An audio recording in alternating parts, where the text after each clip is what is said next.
ஏன் நான் அவரை முழு இருதயத்தோடு முழு பலத்தோடு முழு ஆத்மாவோடும் அவர் மேல அன்பு வைக்கணும்? அவர் என் மேல உசிரையே வச்சிருக்கிறாரு. அவர் என் மேல அன்பாகவே இருக்கிறார்.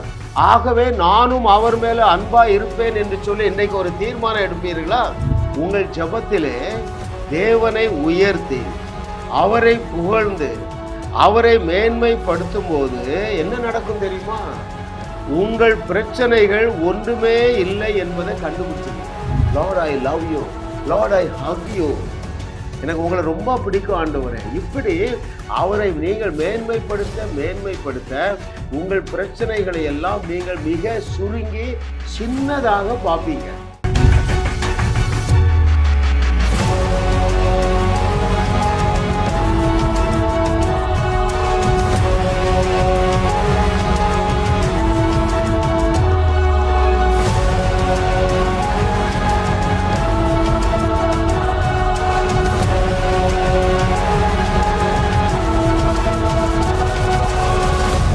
நீங்கள் தேவர்களாக இருப்பதினாலே யாருடைய பாவங்களை மன்னிக்கிறீர்களோ அவர்களுடைய பாவங்கள் மன்னிக்கப்படும் என்று திருவாய் மலர்ந்த திருமகனாகிய இயேசு கிறிஸ்துவின் நாமத்தினாலே என்னுடைய வியூவர்ஸ் அத்தனை பேரும் கோடா கோடியாய் பெருகுவீர்களாக என்று இந்த செய்தியின் துவக்கத்திலே நான் உங்களை மனமாற வாழ்த்துகிறேன். ஹல்லேலூயா. அப்படி சொல்லி ரெபேக்காளுடைய ரெபேக்காளை அவருடைய சகோதரர்கள் வாழ்த்தி அனுப்புறாங்க. எங்கள் சகோதரியே, நீ கோடா கோடியாய் பெருகுவாயாக என்று சொல்லி நான் உங்களை வாழ்த்தி இருக்கிறேன். நீங்கள் ஈசாக்கை போல ஐஸ்வர்யவனாகி வர வர விருத்தி அடைந்து மகா பெரியவர்கள் ஆகுவீர்கள் என்று கர்த்தர் சொல்லுகிறார். 128வது அவருடைய அனந்த ஞானம். ஹல்லேலூயா. His sovereign wisdom என்ன தெரியுமா? தேவனிடம் ஒருபோதும் பணம் கேட்க வேண்டியதில்லை. முக்கியமான ட்ரூத்தை ஆவியானவர் குழந்தைக்கு கற்றுத்தரப்போகிறது போல கற்றுத்தரப்போகிறார். ரைட்? தேவனிடம் நீங்கள் கெஞ்சி கூத்தாடி உபவாசம் பண்ணி பண தேவையை பெற்றுக்கொள்ள வேண்டிய அவசியம் இல்லை என்பதை ஆவியானவர் உங்களுக்கு விளக்க போகிறார். பாருங்கள், இயேசு கிறிஸ்துவிடத்துல கேட்டா பிரதான கட்டளை என்ன என்று கேட்டா என்ன சொல்றார் என்று சொல்லி அங்கே மார்க் 12:30 நான் உங்களுக்கு வாசிக்கிறேன். இயேசு கிறிஸ்து அந்த வேத பாரகனுக்கு பதில் சொல்கிறார். பாருங்கள், அங்கே மார்க் 12:29-30 வாசிக்கிறேன். இயேசு அவனுக்கு பிரதியுத்தரமாக, கற்பனைகளிலெல்லாம் பிரதான கற்பனை எதுவென்றால், இஸ்ரவேலே கேள், நம்முடைய தேவனாகிய கர்த்தர் ஒருவரே கர்த்தர். உன் தேவனாகிய கர்த்தரிடத்தில் உன் முழு இருதயத்தோடும் 1, உன் முழு ஆத்துமாவோடும் 2, உன் முழு மனதோடும் 3, உன் முழு பலத்தோடும் அன்பு கூறுவாயாக என்பதே பிரதான கட்டளை. அப்போ வேதமும் வேதத்தின் தேவனும் அந்த அன்புக்கு, எந்த அன்புக்கு? நாம் தேவன் மேல் வைக்க வேண்டிய அன்பிற்கு முதலிடம் கொடுக்கிறது. ரைட்?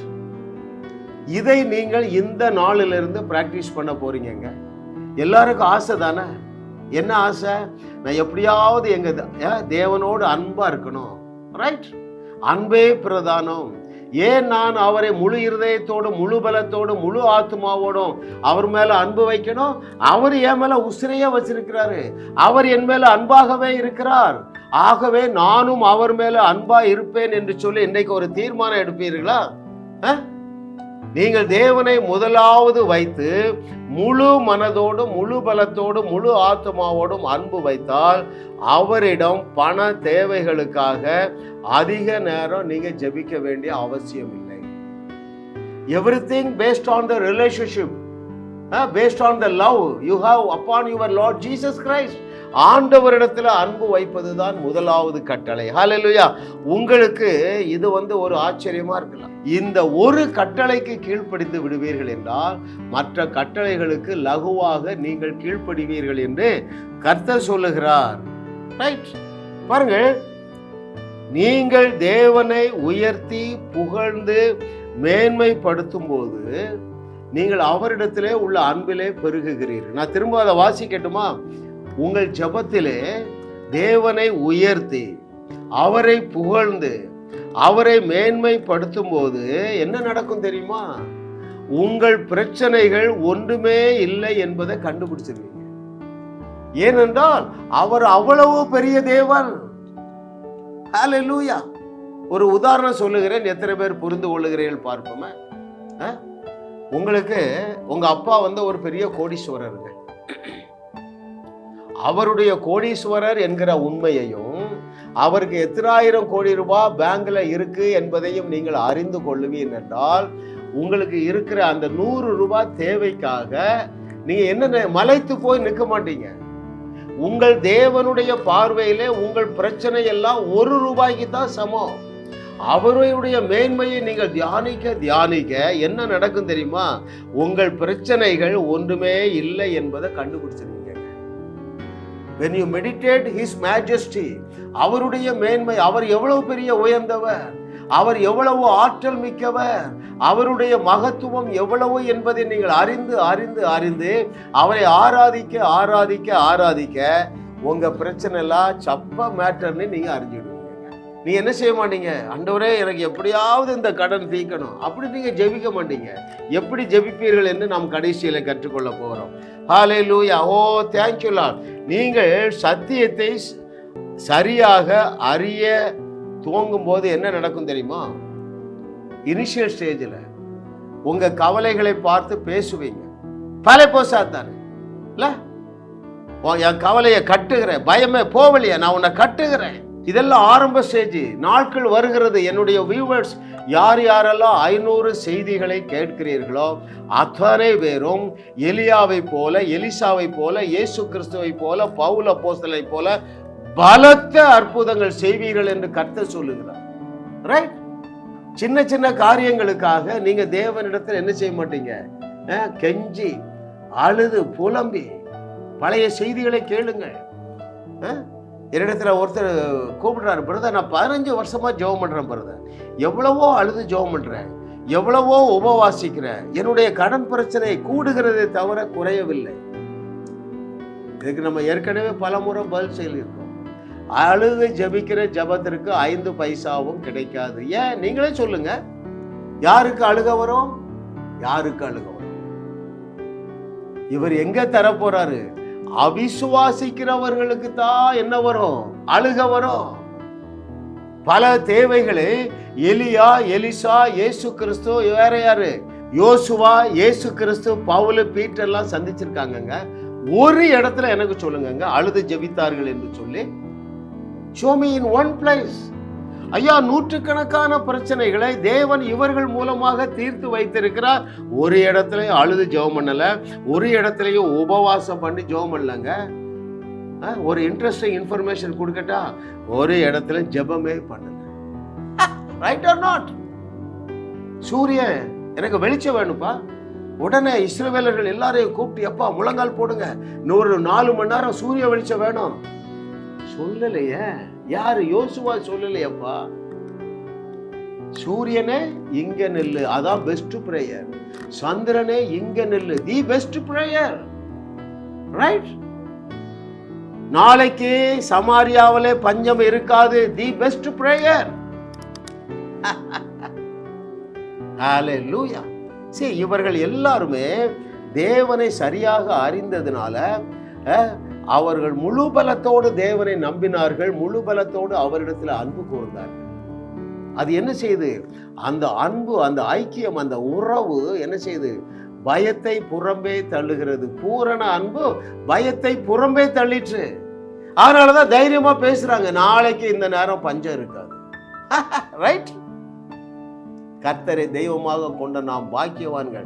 ஏனென்றால் இயேசு கிறிஸ்துவுடைய வார்த்தையின்படி இந்த செய்தியை கேட்கிற நீங்கள் எல்லாரும் வசனத்தை பெற்று கொண்டதினாலே நீங்கள் தேவர்களாக இருக்கிறீர்கள் என்று இயேசு சொல்லி இருக்கிறார். உங்கள் ஜெபத்திலே அந்த ரிலேஷன்ஷிப்புக்குள்ள வாங்க. கடமைக்காக துதிக்கலாம், ஆராதிக்கலாம் இல்ல, அந்த அன்பை உணர்ந்து நீங்கள் அவரை துதிக்கும் பொழுது, அவருக்கு நன்றி சொல்லும் பொழுது, அவர் இடத்தில் ஆண்டவரே லார்ட் ஐ லவ் யூ என்று உணர்வோடு பேசும் பொழுது, எனக்கு மிகவும் பிரியமான தேவர்களே, நீங்கள் அவரை மேன்மைப்படுத்துகிறீர்கள். நான் திரும்ப சொல்றேன், ஜெபத்திலே நீங்கள் அவரோடு நல்லாக ஐக்கியமாகி விடுவீர்கள் என்றால் இல்ல, Lord I love you, Lord I Haq you, எனக்கு உங்களை ரொம்ப பிடிக்கும் ஆண்டவரே. இப்படி அவரை நீங்கள் மேன்மைப்படுத்த உங்கள் பிரச்சனைகளை எல்லாம் நீங்கள் மிக சுருங்கி சின்னதாக பார்ப்பீங்க. நீங்கள் ஜெபத்திலே தேவனை உயர்த்தி மேன்மைப்படுத்தும் போது உங்கள் பிரச்சனைகள் எவ்வளவோ அற்பமானவைகள் என கண்டுகொள்ளுவீங்க. சரி, இதற்கான இவ்வளவு பயந்தேன் இல்லையா? அது எதுவாகவும் இருக்கலாம். 10 கோடி கடனாக இருக்கலாம், 10,000 கோடி கடனாகவும் இருக்கலாம், 10,000 ரூபாய் கடனாக இருக்கலாம். அது தேவனுடைய பார்வையில் அற்ப காரியம். அதை போல நீங்கள் அவரை உயர்த்தி புகழ்ந்து பாட பாட பாட உங்களுடைய பிரச்சனைகள் தானாகவே சுருங்கி சப்பையா தெரிகிறத நீங்க பார்ப்பீங்க. மேலானவைகள் வரும்பொழுது குறைவானவைகள் ஒளிந்து போகும். எவ்வளவு பெரிய தேவன்! நீங்க ஒருவேளை உலகத்துல யாருங்க? எலான் மஸ்க் தங்கத்திற்கு தான் சொந்தக்காரர்கள், அல்லது ஒரு சிலர் தங்க சுரங்கத்துக்கு சொந்தக்காரர்கள். நம்ம தேவன் யாரு? உலகத்தில் உள்ள அத்தனை தங்க சுரங்கங்களுக்கும் சொந்தக்காரருங்க. மேலானவைகளை சிந்தியுங்க. எவ்வளவு பெரிய தேவன்! என்னை அவர் தங்குகிற ஆலயமாக தேர்ந்தெடுத்திருக்கிறீர்கள். என்னுடைய குறைவுகளின் மத்தியிலும் எனக்குள்ளே வாசம் பண்ணுகிற தகப்பனே, என்னை விட்டு விலகுவதும் இல்லை, என்னை கைவிடுவதும் இல்லை என்று சொன்ன அப்பா, உங்களுக்கு நன்றி அப்பா. நீங்க சூப்பர்ப்பா. உங்களை நான் வணங்குகிறேன், உங்களை துதிக்கிறேன், உங்களை புகழுகிறேன், உங்களை நான் அப்பாவாக பெற்றுக்கொண்டதற்கு மகிழ்ச்சி அடைகிறேன். இப்படி மேலானவைகளை பேசி பேசி பேசி அந்த ரிலேஷன்ஷிப்ல நீங்க இன்க்ரீஸ் ஆகும் பொழுது என்ன தெரியுமா? உங்க பிரச்சனைகளை தேடியும் காணாதிருப்பீர்கள். தேவனின் மெய்யான இயல்பு வெரி இம்பார்ட்டன்ட். உங்களுக்கு தேவை என்று ஒன்று ஏற்படுவதற்கு முன்பதாகவே அவருடைய அனந்த ஞானத்தின்படி அவைகளை அங்கே ஆயத்தம் செய்து வைத்து விடுகிறார். பாருங்கள், நான் திரும்ப சொல்றேன், நம்மை அழைத்த நம்முடைய தகப்பனாகிய தேவனுடைய the true nature என்னவென்றால், before you come under any pressure, before you come under any need, the need is met out. அந்த தேவை சந்திக்கப்பட்டு விடுகிறது. வேதத்துல பல உதாரணங்கள் இருக்கு. ஏதேன் தோட்டத்தில் அதானங்க நடந்தது. 5 நாட்களும் நம்முடைய முதல் பெற்றோருக்கு தேவையான எல்லாவற்றையும் சிருஷ்டித்துட்டார் இல்லையா? அங்கே 6வது நாளிலே அவருடைய சாயலிலே மனுக்குலத்தை உண்டாக்க போறார். அந்த மனுக்குலத்திற்கு தேவையான எல்லாவற்றையும் அவர்கள் before they came into existence, everything was ready. Food, water, light, everything was ready. வேற எங்க? 430 ஆண்டுகள் அடிமைத்தனத்திலிருந்து அவர்களை விடுதலையாக்கி கொண்டு போக போறாரு. ரைட்?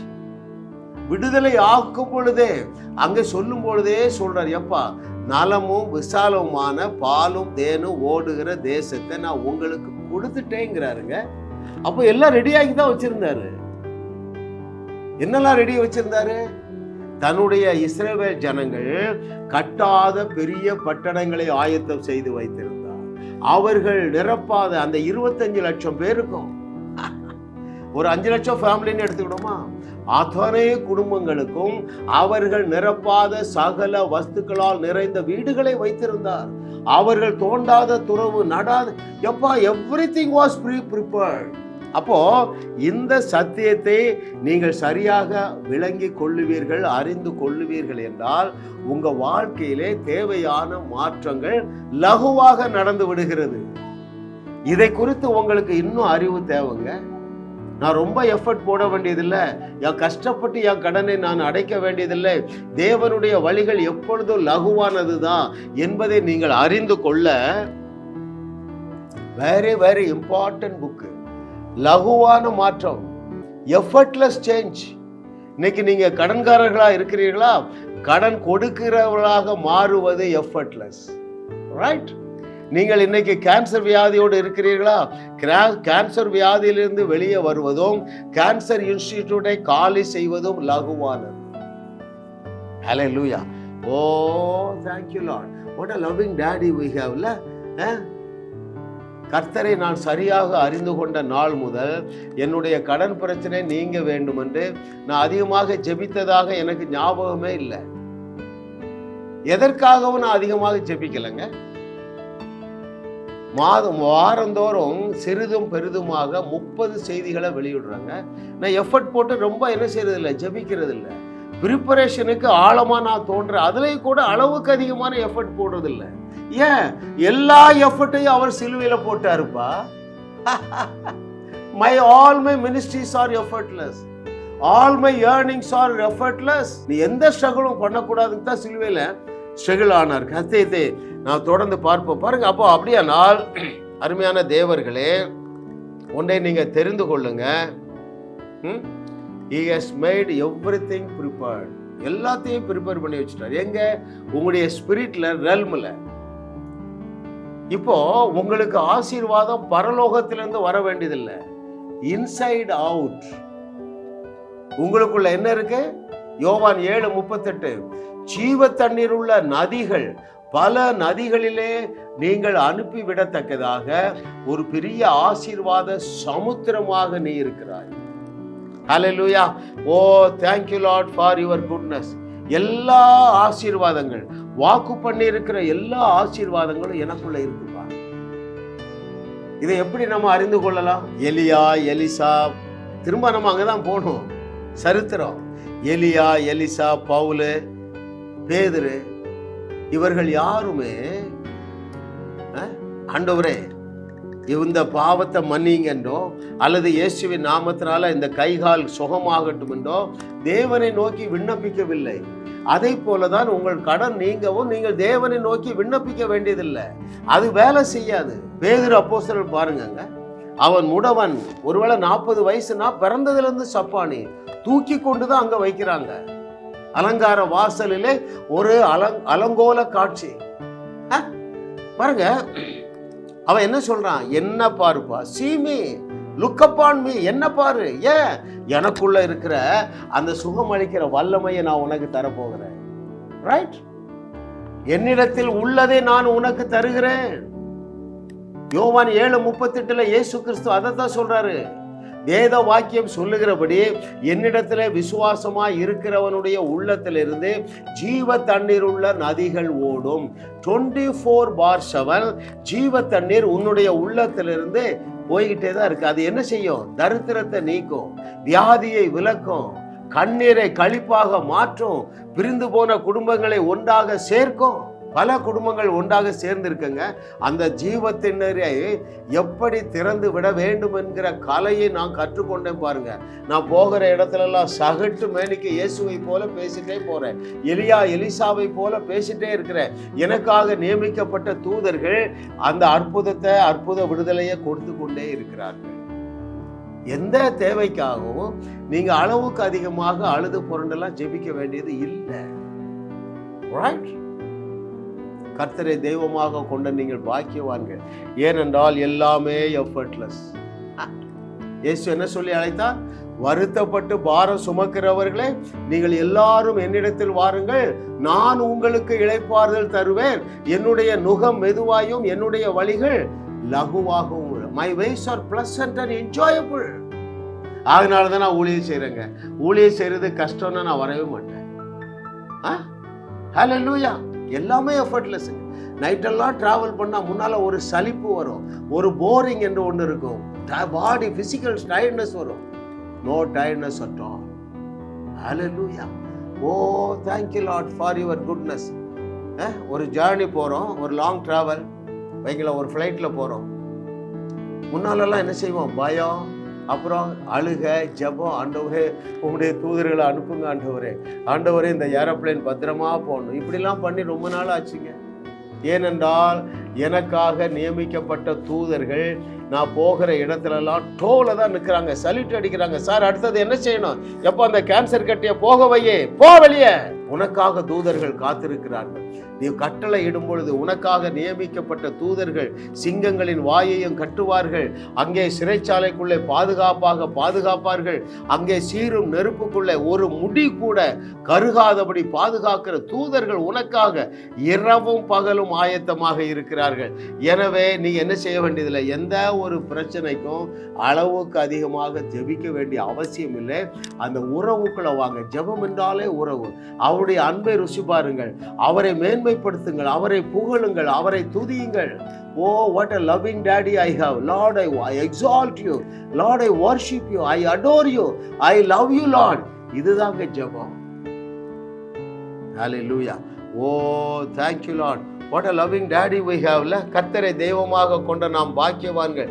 ஏனென்றால் நாம் கேட்டுக்கொள்ளுவதற்கு முன்பதாகவே நம்முடைய பரம தகப்பன் எல்லாவற்றையும் அவர் அறிந்து வைத்திருக்கிறதுனால, ஏதேன் தோட்டத்தில் இவர்களை சிருஷ்டிக்க முன்பதாகவே எப்படி எல்லாவற்றையும் சிருஷ்டித்திருந்தார், தம்முடைய ஜனங்கள் கானானுக்குள்ள போவதற்கு முன்பதாகவே எல்லாவற்றையும் ஆயத்தப்படுத்தி வைத்திருந்தது போல, இதை கேட்டுக்கொண்டிருக்கிற மகனே மகளே, நீ ரட்சிக்கப்பட்ட பிறவா உனக்காக அந்த சால்வேஷன் ஆயத்தப்படுத்தி வைத்திருந்தார். நீ ஜெபித்து அழுது புரண்ட பிறகா அவர் ரட்சிப்பை உனக்கு ஆயத்தம் பண்ணியிருந்தார்.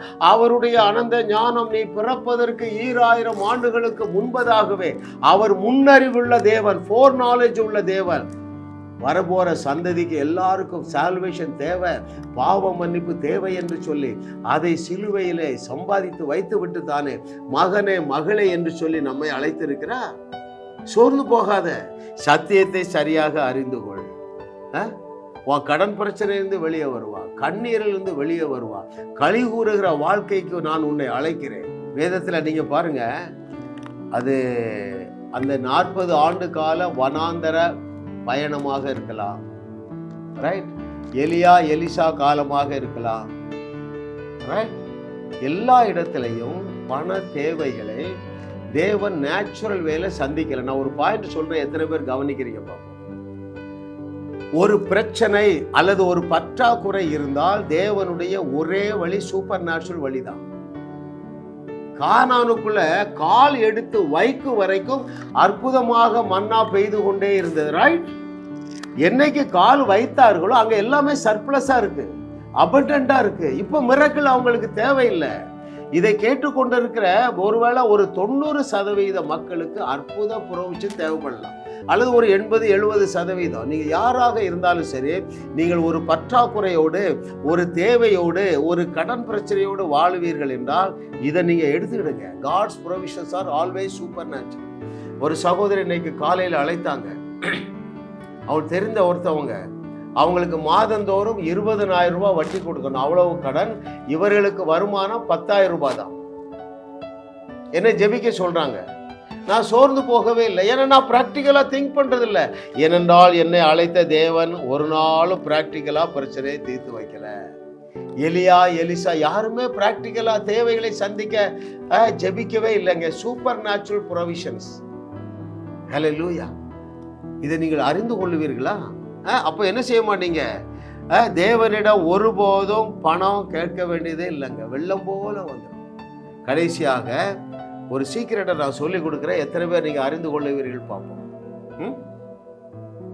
அந்த 5 அப்பம் 2 மீன், அதாவது ஒருவன் சாப்பிடக்கூடிய ஆகாரத்தை 25,000 பேருக்கு பெருக பண்ணினார் பாருங்க தேவன், இயற்கைக்கு அப்பாற்பட்ட விதத்துல. அந்த பெருக்கம் எப்படி நடக்கும் தெரியுமா?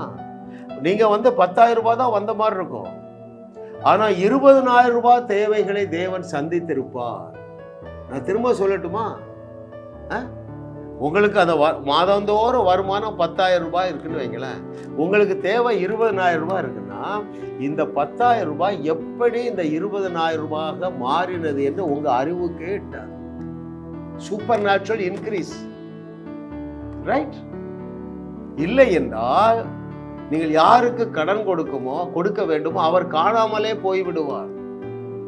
இல்லை என்றால் உங்களுக்கு தேவையான 20,000 ரூபாயை தேவன் இயற்கைக்கு அப்பாற்பட்ட விதத்தில் உங்க மடியில கொண்டு போடுவார். எத்தனை பேர் புரிஞ்சுதோ தெரியல.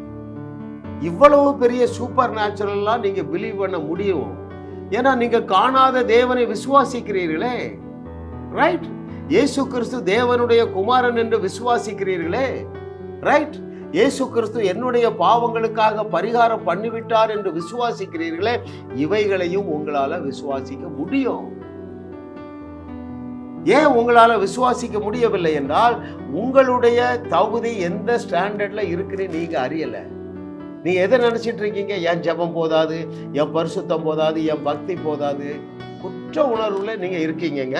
உங்களால தேவனை விசுவாசிக்கவே முடியாது. கிருபையை போதிக்கிற, நியூ கவர்னண்ட போதிக்கிற என்னை போல பிரசங்கிமார்களுடைய பிரசங்கத்தை மாத்திரம் நீங்கள் கேளுங்கள். உங்கள் விசுவாச விண்ணை தொடும். ஏன் தெரியுமா? உங்க மனசாட்சி ஸ்ட்ராங்கா இருக்கும். என்னுடைய கிரியைகளினால் அல்ல, இயேசு கிறிஸ்து சிலுவையிலே செய்து முடித்த கிரியைகளை நான் விசுவாசிக்கிறதுனாலே நான் தேவ நீதிமான் ஆக்கப்பட்டு இருக்கிறேன், நான் தேவ பரிசுத்தவான் ஆக்கப்பட்டு இருக்கிறேன், நான் தேவ பரிபூரணம் ஆக்கப்பட்டு இருக்கிறேன்னு ரோமர்லையும் எபிரேயர்லையும் உங்களை குறித்து எழுதி இருக்கிறதே, அதை நீங்கள் ஏற்றுக்கொள்ளுவீர்கள். அது விசுவாசத்தினால் வந்த தேவ நீதி, அது விசுவாசத்தினால் வந்த தேவ பரிசுத்தம், அது விசுவாசத்தினால் வந்த தேவ பரிபூரணம். இவையெல்லாம் அறிஞ்ச பாருங்க, எந்த பிரச்சனைக்கு அந்த அஞ்சுறதே இல்லை. ஒருத்தர் போன் பண்றார், 2.5 கோடி ரூபாய் கடன் பிரச்சனை, 3 நேரம் சூசைட் பண்ண போயிட்டேன். Brother, don't worry. இந்த நாள்ல இருந்து நீங்க அந்த சூசைடல் திங்கிங்ல இருந்து வெளியே வருவீங்க. 2வது, கடன்காரர்கள் உங்களை நெருக்க மாட்டார்கள். இதையெல்லாம் சொன்ன பாருங்க. அவருடைய அரசாங்க வேலையும் போயிட்டு இத்தனை நாள்ல உங்க அரசாங்க வேலையில நீங்க இனிஷியேட் பண்ணப்படுவீங்க. திரும்ப அந்த வேலையில கவர்மெண்ட் ஆர்டர் உங்களுக்கு வரும்னு சொன்ன. ஏன் தெரியுமா? என்னுடைய நீதி எல்லாம் அழுக்கும் கந்தல் என்று எனக்கு தெரியும். தேவ நீதியினால் நான் நிரப்பப்பட்டு இருக்கிறேன். நான் பழுதற்றவன், நான் குற்றச்சாட்டப்பட முடியாதவன் தேவனுடைய பார்வையில். இந்த எண்ணம் இருந்தாதான் நீங்க சுத்த மனசாட்சியை காத்துக்கொள்ள முடியும். இல்லை என்றால் நீங்க என்ன செய்வீங்க? ஒரு போனோகிராஃபில ஒன்று பார்த்துடுறீங்க, அல்லது டெலிவிஷன்ல ஏதோ ஒரு படத்தை பார்த்து இச்சையில விழுந்துட்டீங்கன்னா என்ன ஆகும்? கல்லறிந்து தான் கொல்லணும். ஐயா, உனக்காக அவர் கல்லறிப்பட்டு செத்துட்டார சிலுவையில. நீ செய்ய போகிற பாவங்களுக்காகவும் அவர் பரிகாரம் பண்ணிவிட்டார் என்பதை நீங்கள் அறிந்து கொள்ளுவீர்கள் என்றால் உங்கள் விசுவாசம் எப்பொழுது விண்ணை தொடும். நீங்கள் தேவனிடம் ஒருபோதும் பணம் கேட்க வேண்டிய அவசியம் இல்லை என்று கர்த்தர் சொல்லுகிறார். ஜாஸ் மினிஸ்ட்ரி செய்திகள் மூலமாக நீங்கள் ஆசீர்வதிக்கப்பட்டிருக்கிறீர்கள். நீங்கள் இந்த ஊழியத்தோடு கைகோர்க்கும்படியாக உங்களை அழைக்கிறோம். நீங்கள் காணிக்கை விதைக்கக்கூடிய நல்ல நிலமாக ஜாஸ் மினிஸ்ட்ரீஸ் இருக்கிறது. விசுவாசத்தோடு உற்சாகமாக பெருக விதையுங்கள். தேவன் உங்களை 1000 மடங்கு பெருக செய்வார். வாரந்தோறும் சென்னை முகப்பேரில் நடைபெறும் கிங்ஸ் அண்ட் குயின்ஸ் அசம்பிளி ஞாயிறு ஆராதனைக்கு அன்புடன் அழைக்கிறோம். சத்தியத்தை சரியாக அறிந்து வெற்றி வாழ்க்கை வாழுவீர்கள். சென்னையில் உள்ள உங்கள் நண்பர்கள், உறவினர்களையும் 3 மாதங்கள் தொடர்ந்து வரும்படியாக உற்சாகப்படுத்துங்கள். முற்றிலும் ஜெயமான வாழ்க்கை வாழுவார்கள். உங்களையும் வாழ வைத்து உங்கள் மூலம் உலகத்தையும் வாழ வைக்கவே தேவன் எங்களை கிருபையாக அழைத்துள்ளார். விடுதலை பெறவும் சுகத்தை அனுபவிக்கவும் தொலைபேசியில் எங்களோடு தொடர்பு கொள்ளுங்கள். ஜாஸ் மினிஸ்ட்ரீஸ் யூடியூப் சேனலில் தொடர்ந்து செய்திகளை கேளுங்கள். சப்ஸ்கிரைப் செய்யுங்கள். வீடியோக்களை லைக் செய்து பலரோடு பகிர்ந்து கொள்ளுங்கள். அவர்களும் ஆசீர்வதிக்கப்படட்டும்.